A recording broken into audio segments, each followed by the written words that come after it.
Welcome back to YS Academy. दोस्तों, मेरा नाम है सागर गुप्ता। अगर आप बीए प्रोग्राम के स्टूडेंट हैं तो ये वीडियो आपके लिए बहुत ज्यादा इंपॉर्टेंट है। क्यों?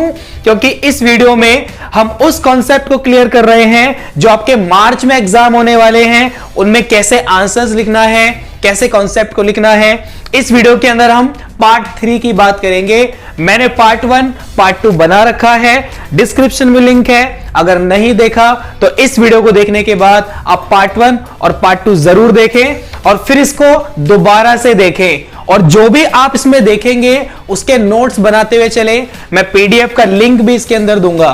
तो अब बात करते हैं इसके अंदर हम समझने क्या वाले हैं। तो टू पार्टी सिस्टम यानी कि द्विदलीय प्रणाली। अब ये दो दलीय प्रणाली नाम से ही समझ आ रहा है कि इसके अंदर दो पार्टी होती हैं, दो दल होते हैं।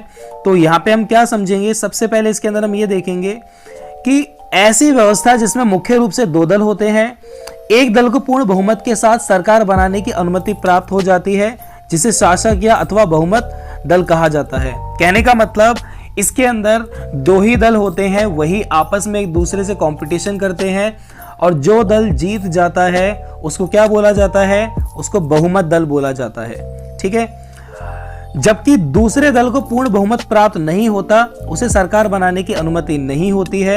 यानी कि जो दूसरा दल है अगर उसको पूर्ण मत प्राप्त नहीं होता, पूर्ण मत यानी कि उसको पूरे वोट नहीं मिल रहे हैं, प्रॉपर वोट नहीं मिले, यानी कि वो जीता नहीं, उसको ज्यादा वोट नहीं मिले, तो उसको सरकार बनाने की अनुमति नहीं होती है।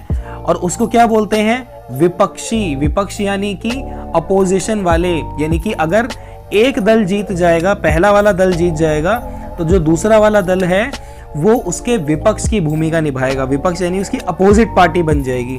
और अपोजिट पार्टी का क्या काम होता है, अपोजिट पार्टी का काम होता है कि जो पार्टी जीत गई है उसके ऊपर नजर रखे कि वो काम कैसे कर रही है या नहीं कर रही है। दो दलीय या द्विदलीय व्यवस्था उसे कहते हैं जिसमें केवल दो प्रमुख राजनीतिक दल होते हैं जिन्हें जन समर्थन प्राप्त होता है। वही बात आ रही है कि दो राजनीतिक दल होते हैं जिन्हें क्या होता है, जन समर्थन, यानी कि जनता का सपोर्ट मिलता है, जिनसे सत्ता संभालने की अपेक्षा की जाती है। और ये जो दो दल होते हैं इनमें से जो भी जीतता है, जो हमारी पब्लिक है, जो नागरिक हैं देश के, वो इनसे क्या एक्सपेक्ट करते हैं कि भाई ये क्या करेंगे, सत्ता संभालेंगे, यानी कि देश की राजनीति को, देश के शासन को चलाएंगे।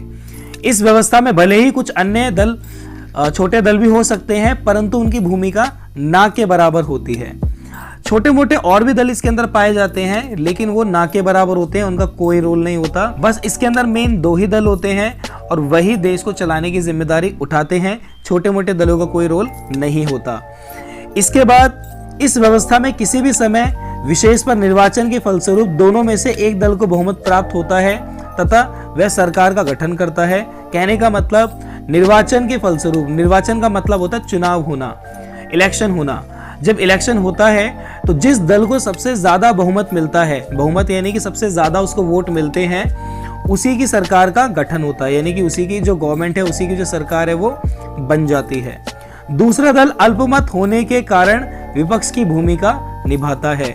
तो जो दूसरा दल है, क्या होने के कारण, अल्पमत। अल्पमत का मतलब होता है कम वोट मिलना। अब क्योंकि इसको कम वोट मिले तो वो हार गया। अब वो हार गया तो क्या करेगा, वो विपक्ष की भूमिका निभाएगा। विपक्ष का मतलब होता है अपोजिट पार्टी बन जाएगा और वो नजर रखेगा कि भाई ये जो पार्टी जीत गई है ये सही से काम कर रही है या नहीं कर रही है। मान लो कि ये ए पार्टी है और दूसरी बी पार्टी है। अगर ए पार्टी जीत जाती है तो बी पार्टी क्या करेगी, इसके ऊपर नजर रखेगी कि भाई सही से काम करता है या नहीं करता। अगर ये सही से काम नहीं करता तो बी पार्टी क्या करेगी, इसकी सारी काली करतूतों को, जो भी ये गलत काम कर रहा है, उसको जनता के सामने लेकर आएगी। ठीक है। तो विपक्ष की भूमिका भी होना जरूरी हो जाता है। चलो, इस व्यवस्था में छोटे दल होने के बावजूद सत्ता पर दो प्रमुख दलों में से एक का अधिकार होता है। ठीक है। अभी हमने बात की छोटे दलों की कोई इंपॉर्टेंस है नहीं यहाँ पे, है ना। तो छोटे मोटे जो औने पौने बौने कुछ भी कह लो, जो छोटे मोटे दल हैं उनकी कोई वैल्यू नहीं है इसके अंदर। संयुक्त राज्य अमेरिका तथा इंग्लैंड दो दलीय व्यवस्था के उदाहरण हैं। अब देखो, जो संयुक्त राज्य अमेरिका है और इंग्लैंड है, ये दो कंट्री सबसे ज्यादा फेमस है टू पार्टी सिस्टम के लिए, क्योंकि इनके अंदर टू पार्टी सिस्टम ही पाया जाता है। मैं इसको और क्लैरिटी से आपको दिखाता हूं। अमेरिका के अंदर जो दो दल हैं वो है, पहला है डेमोक्रेटिक पार्टी और दूसरा है रिपब्लिक पार्टी।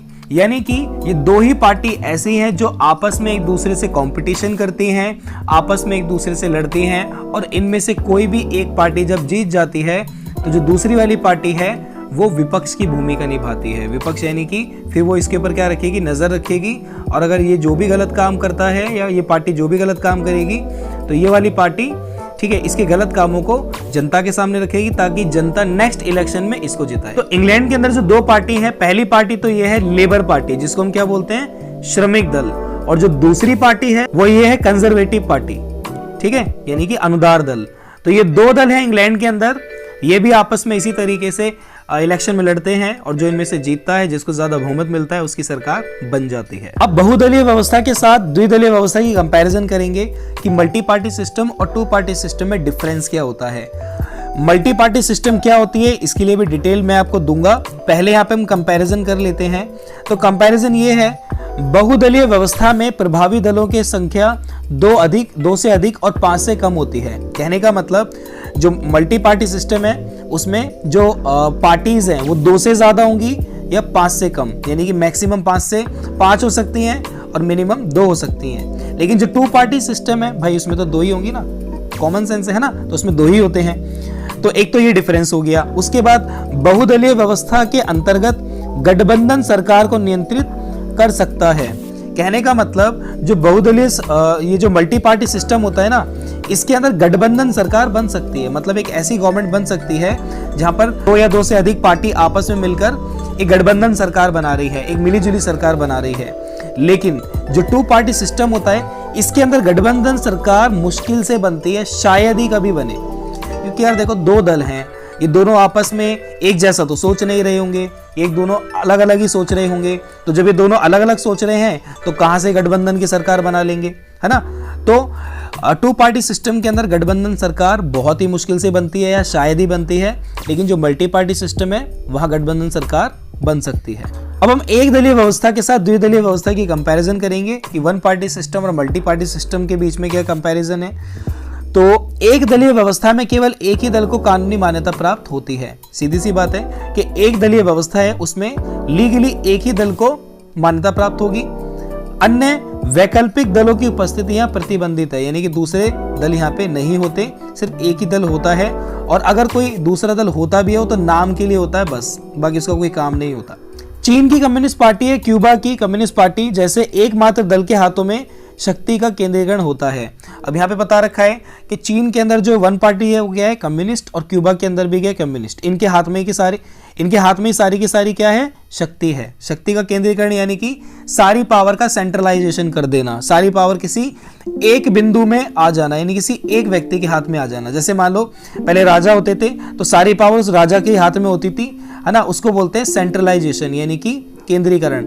लेकिन अगर उस पावर को हम बांट दें, अलग अलग लोगों को दे दें, ठीक है, जब उस पावर को हम बांट देते हैं तो फिर उसको क्या बोलते हैं, विकेंद्रीकरण, डिसेंट्रलाइजेशन।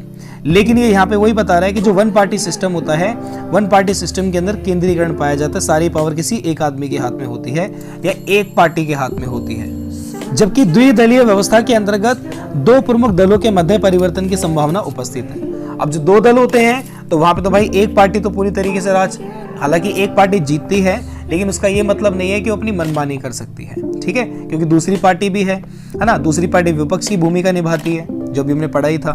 तो अब समझते हैं द्विदलीय व्यवस्था की क्या क्या एडवांटेजेस होते हैं, गुण होते हैं। कई विचारकों का मत है द्विदलीय व्यवस्था केंद्रवाद को प्रोत्साहित करती है। अब यहाँ पर बात हो रही है केंद्रवाद की, कि जो 2 दलीय व्यवस्था है वो किसको प्रोत्साहित करती है, केंद्रवाद को।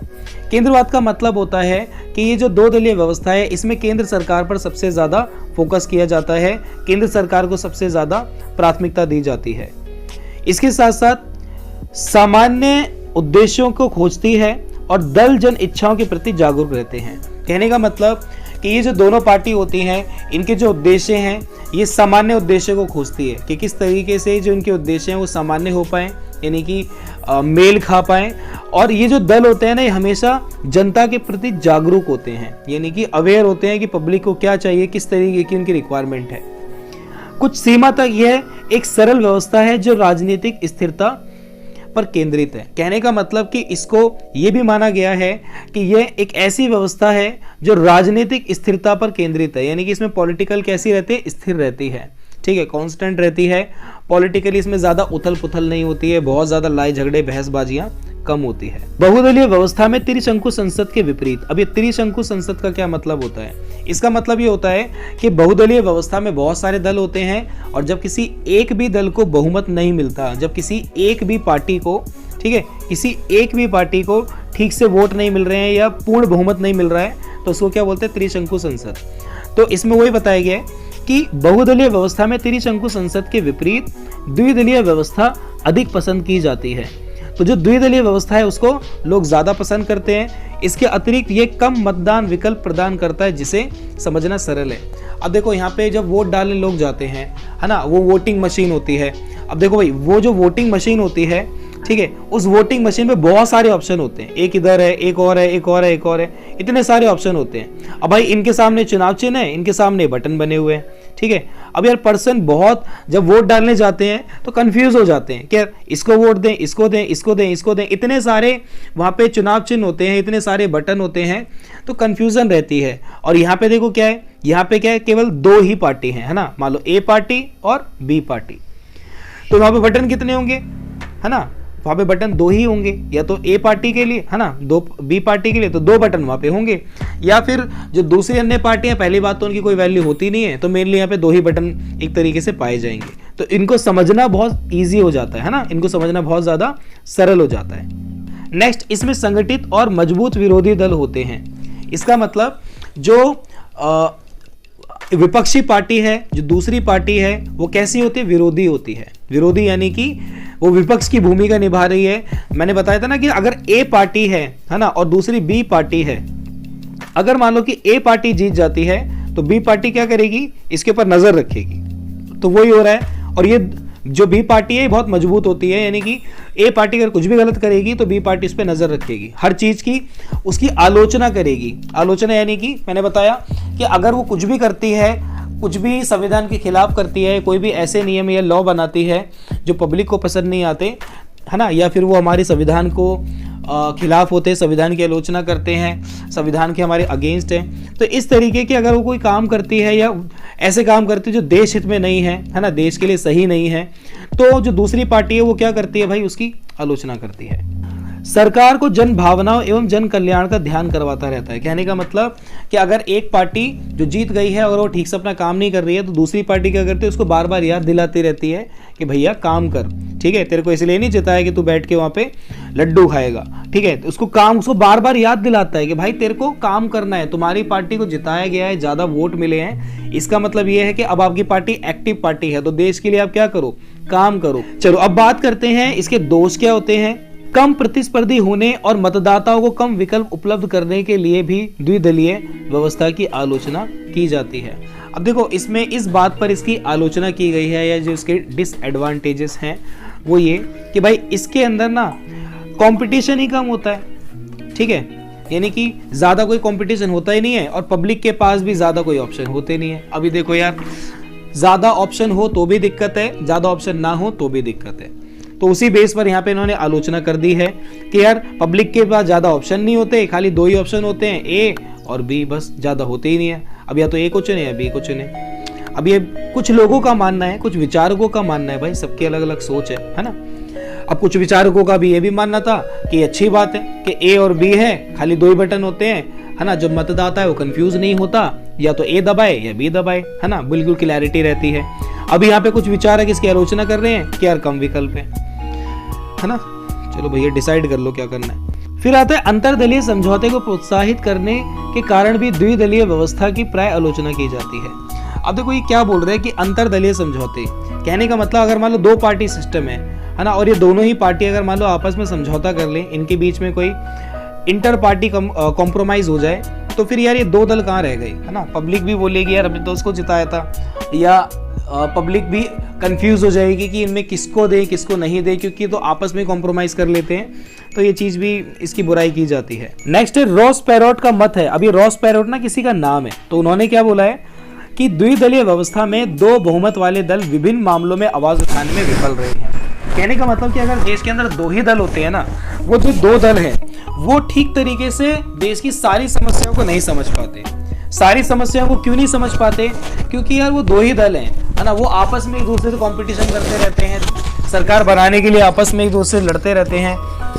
और जो मल्टी पार्टी सिस्टम होता है उसमें क्या होता है कि देश के अलग अलग हिस्से में मल्टी पार्टीज हैं, वो देश की अलग अलग समस्याओं को अलग अलग तरीके से समझती हैं, सामने लेकर आती हैं, तो वो ज़्यादा अच्छी होती हैं कहीं ना कहीं, ऐसा इनका मानना है। तो यहाँ पर इसके दोस्त भी कंप्लीट होते हैं और ये हमारा कॉन्सेप्ट कंप्लीट हो गया है टू पार्टी सिस्टम का। नेक्स्ट वीडियो है हमारा मल्टी पार्टी सिस्टम के लिए, उसको मैं पार्ट 4 में बना रहा हूं और पार्ट 4 इसके जस्ट तुरंत बाद ही आपको देखना है, बहुत ही इंपॉर्टेंट है और वो बहुत जल्दी आपको नीचे मिल जाएगा। तो दोस्तों कंप्लीट होता है हमारा टू पार्टी सिस्टम। अब बात करेंगे मल्टी पार्टी सिस्टम की। तो मल्टी पार्टी सिस्टम के लिए मैं दूसरा सेपरेट वीडियो बना रहा हूं, पार्ट 4, ठीक है। पार्ट 4 हमारा लास्ट वीडियो होगा इसके लिए और ये हमारा कंप्लीट हो जाएगा, चैप्टर यूनिट 5 कंप्लीट हो जाएगा। तो इस वीडियो में आपको समझ आ गया है किस तरीके से आप पार्टी सिस्टम को डिफाइन करेंगे। अब इस वीडियो को अपने दोस्तों को शेयर कीजिए, अपने उन लोगों को शेयर कीजिए जो फाइनल ईयर के अंदर है और अपनी प्रिपरेशन के लिए परेशान हो रहे हैं, उनको ये वीडियो भेजिए।